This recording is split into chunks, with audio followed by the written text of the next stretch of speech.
atau murah, relatif juga ya iklan itu. Kalau kita dengan murah sudah bisa mengantarkan ke satu tujuan, itu misalnya ingin penjualan banyak, maka boleh dicoba digeserkan settingannya ke yang tidak dihemat dulu gitu, rada digedein biaya iklannya. Jadi antara settingan ini sama settingan sebelumnya, settingan yang lama sama settingan baru, pada bulan berikutnya diuji lagi kinerjanya.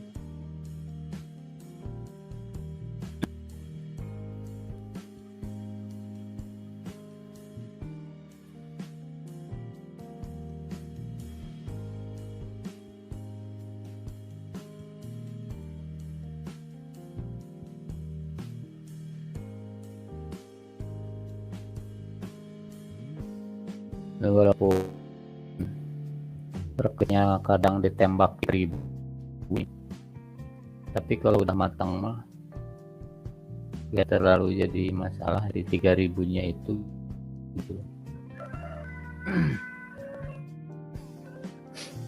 Karena kalau kita sesekali gitu berani tampil di depan, mungkin di saat yang lain banyak yang kita berani maju, itu secara sederhana bisa kita artikan iklan kita itu menang ketika kita berani. Dan kalau kita ngalah terus di bid yang rendah, maka kita pun kalah terus banding pengiklan lain. Jadi sesekali harus ngotot, sekali bersaing secara wajar, sekali mengalah itu memang harus diformulasikan juga, divariasikan gitu.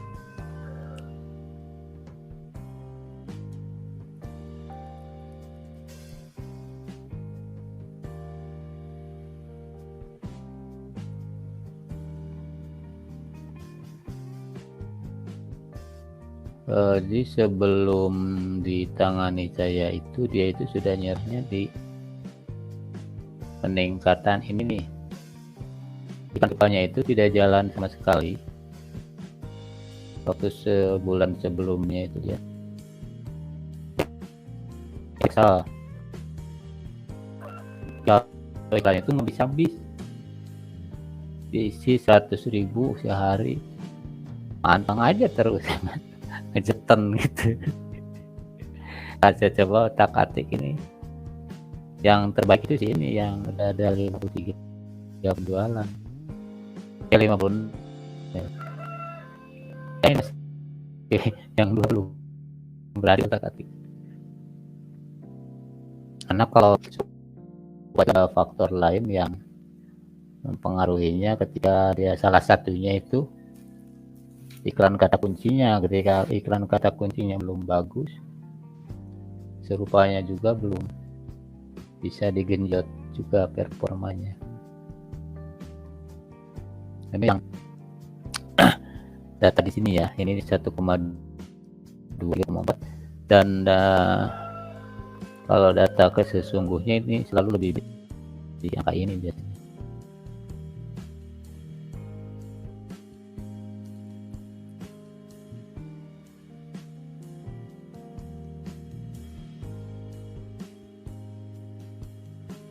Satu bulan itu bisa dilihat 65.000.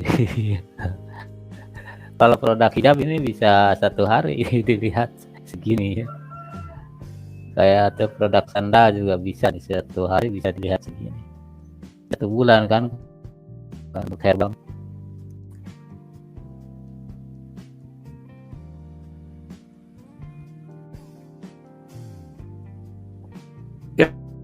Ya, TR juga masing banget itu. Di atas 20 semua.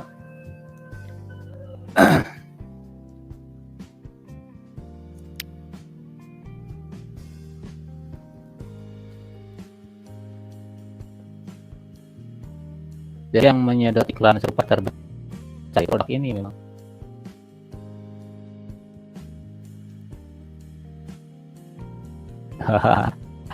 Gila.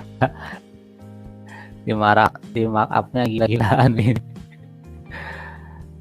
Karena kalau kita ngalah ya kita iklannya tidak tampil, kesel juga.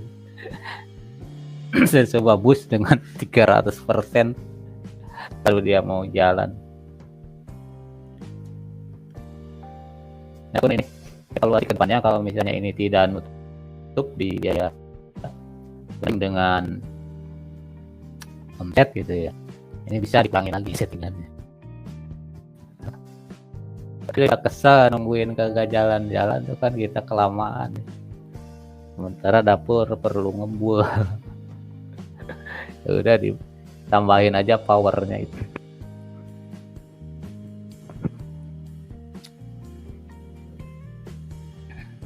Oke, itu sementara ya untuk sharing singkatnya. Yang kurang jelas bisa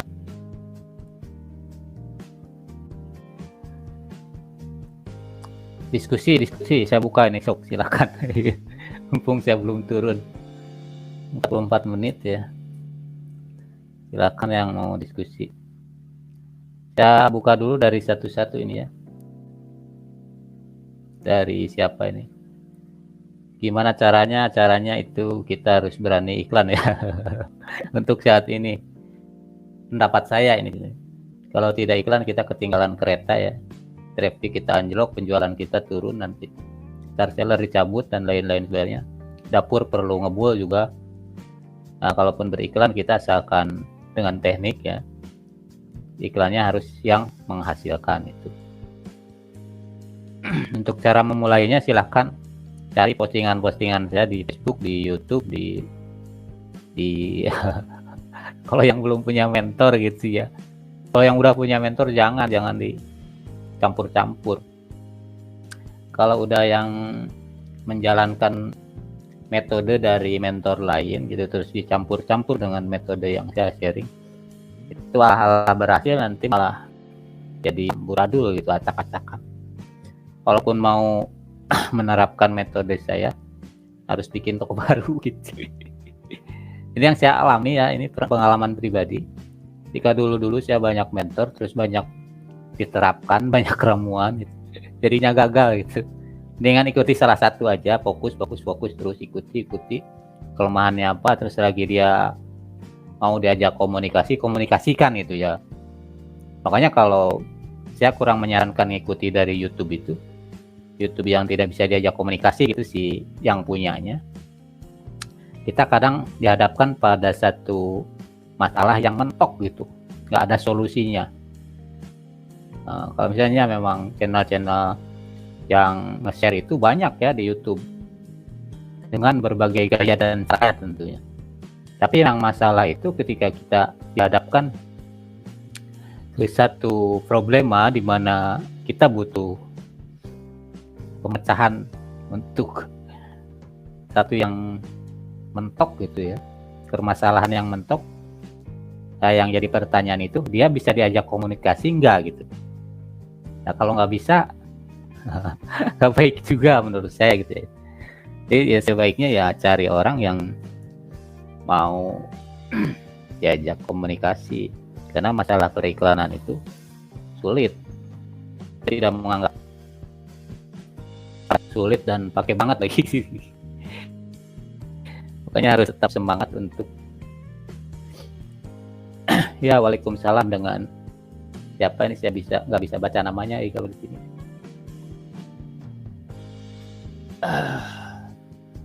Komentarnya masuk ya. Terus yang lainnya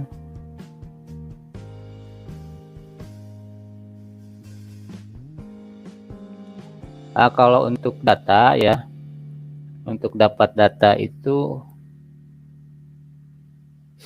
satu hari pun bisa dapat data itu. Cuma untuk data yang lebih matang gitu kita perlu waktu 1 bulan. 1 bulan ada. Kenapa 1 bulan? Karena dari karakteristik market Indonesia terutama kita ya, karena fluktuatif itu, kalau hanya dalam waktu singkat kita itu belum bisa menguji efektivitas iklan kita berdasarkan waktu gitu, waktu tayang dalam yang cukup lama gitu, dalam waktu yang cukup lama. Kalau misalnya tayang iklan kita cuma sehari 2 hari, kita kan menguji efektivitasnya itu cuma waktu singkat saja gitu. Beda jika 30 hari. Karena begini, saya tidak ngomongin yang lain ya. Kalau saya sendiri aja begini.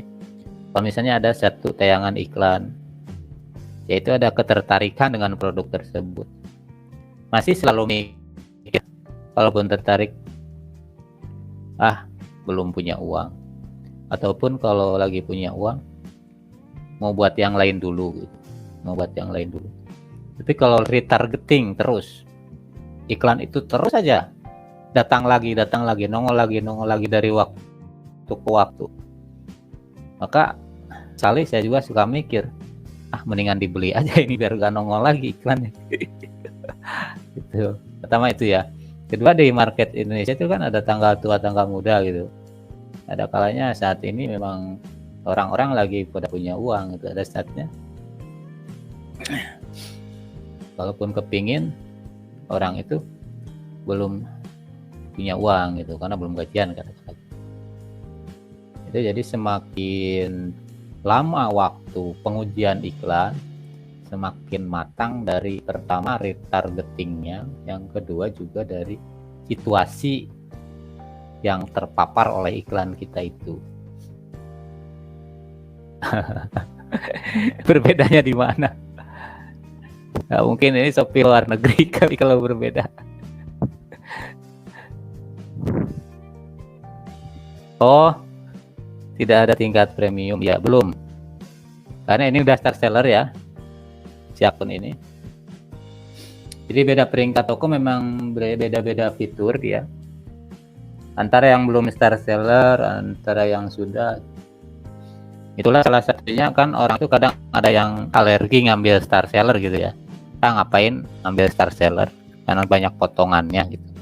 Tapi di balik potongannya itu ada fitur-fitur yang Shopee kasih ke toko yang non star seller gitu. Jadi kalau kita tujuannya ke peningkatan, memang 100.000 ya.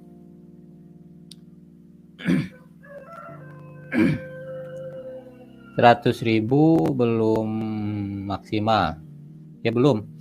Itu baru dapat data awal ya. Coba 100.000 itu ada data yang bisa digali.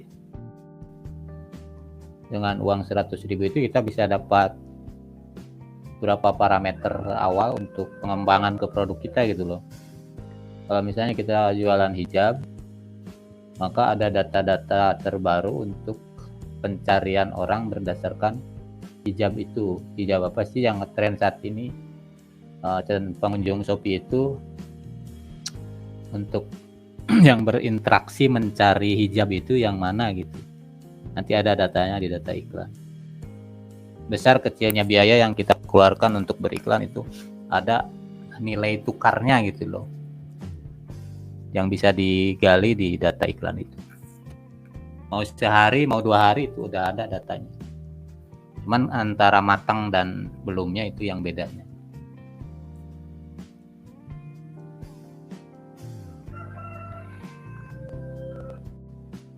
Coba aja itu ikuti yang saya contohkan tadi ya. Ini iklannya ini iklan kata kunci atau iklan apa ya? Kan kalau iklan otomatis saya juga pernah gitu. Kurang itu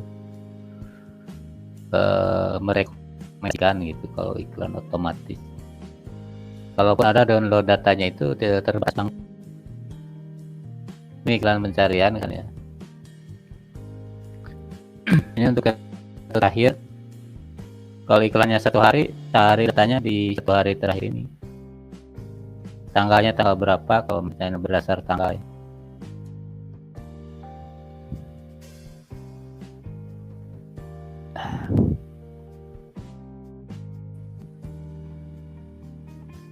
Ini untuk per hari ini ada datanya. habisnya baru 2.100.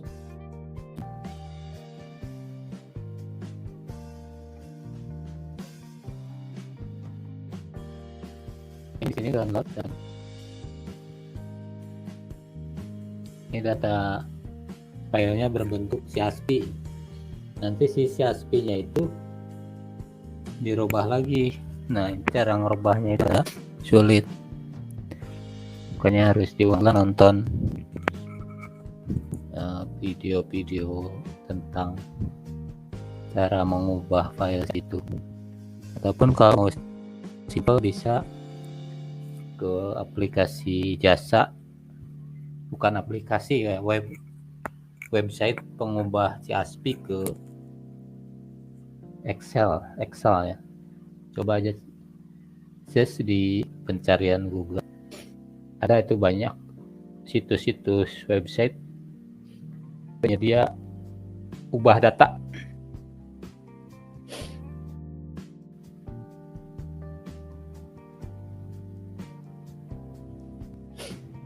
Kalau sebaiknya sih bertahap ya. Kalau untuk itu tidak ada urutan juga, tapi kalau lebih bagus sih di semua kategori dimainkan gitu ya. Kalau misalnya di toko kita itu ada 3 kategori harga, ada yang low, ada yang mid, ada yang high ya. Boleh salah satunya diambil untuk mewakili gitu. Kalau misalnya kita fokuskan di 3 iklan dulu gitu, fokus yang tilu yang 3 itu aja dulu. Jadi pembalit yang Sunda karena tilu nih. Jadi yang murahnya misalnya diwakili dengan satu produk, sedangnya satu produk, yang mahalnya satu produk. Jadi kita biar terkonsentrasi dulu untuk ngawal iklannya di awal gitu, jangan banyak-banyak. Kalau banyak-banyak itu pertama ya biar jadinya bengkak. Yang kedua, dalam pengontrolan kita susah mengontrolnya, iklannya jalannya seperti apa ya. Kalau yang baru-baru belajar beriklan mah jangan banyak-banyak, satu aja dulu udah cukup. Satu dioptimalkan itu akan lebih baik dari 10 yang jalannya tidak ngalor ngidul ya, kalau kata orang Sunda. Tukadi itu tukadi ya, dinaik itu turun itu. Dengan satu optimal, dikawal terus, dimaksimalkan sampai ketemu pola-polanya, penjualannya di sana. Nanti setelah itu matang satu, pelan-pelan tinggalkan, itu ganti lagi ke produk yang lainnya.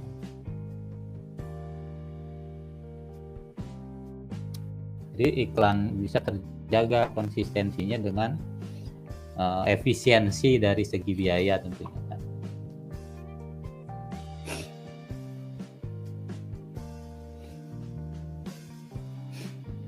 Oke, yang lainnya kalau sudah cukup, saya akhiri dulu untuk sesi live pagi ini. Sampai jumpa nanti di pertemuan-pertemuan lain. Untuk yang privat nanti malam di gaspol lagi. Ada yang juga kelas ibu-ibu nanti siang mungkin.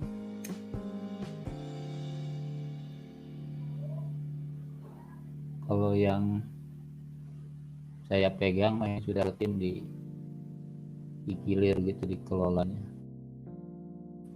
pagi, siang, sore dan malam. Oke, terima kasih. Semangat, pelan-pelan aja dipahaminya, pelan-pelan dulu. Kalau ini materi memang dirasa masih asing dari bahasa-bahasa atau dari cara ngerjainnya, ini diterima aja dulu, nanti dipahaminya belakangan gitu. Ketika metode-metode basicnya sudah kita pahami. Karena dalam beriklan itu ada 3 fase: fase perencanaan, menjalankan, dan evaluasi. Nah, kalau ini istilahnya sudah masuk ke fase ketiga, yaitu evaluasi dan peningkatan kinerja. Itu semua yang 3 itu harus dijalankan dan harus tertib gitu ya. Mana yang lebih dulu, mana yang sedangnya, mana yang belakangan, harus urutan. Jadi kita matang di perencanaan iklan yang baik, cari formasi iklan yang bagaimana, penyusunan konten-kontennya bagaimana, itu di dalam fase perencanaan sebelum iklan itu jalan. Oke, terima kasih. Selamat pagi. Selamat beraktivitas kembali. Wassalamualaikum warahmatullahi wabarakatuh.